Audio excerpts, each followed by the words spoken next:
దేవాలయాలు ఎందుకు ఎక్కువగా కొండలపై ఉంటాయో మీకు తెలుసా?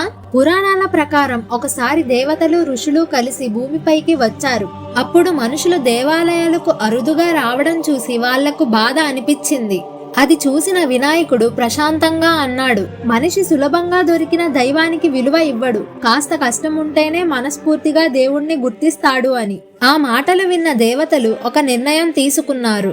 ఆలయాన్ని చేరాలంటే కాస్త కష్టం ఉండాలి, కాళ్ళు నొప్పించాలి, శ్వాస వేగం పెరగాలి, అహంకారం నెమ్మదిగా కరిగిపోవాలి అని నిర్ణయించారు. అప్పుడే ఋషులు ఒక రహస్యం చెప్పారు. మనిషి కొండ ఎక్కేటప్పుడు శరీరంలో ప్రాణవాయువు సరిగ్గా ప్రవహిస్తుంది. ఆ సమయంలో మనసు స్వచ్ఛంగా మారి దైవంపై లీనమవుతుంది అని.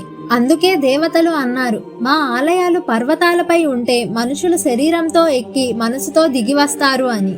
అలా దేవాలయాలు కొండలపై స్థాపించబడ్డాయి.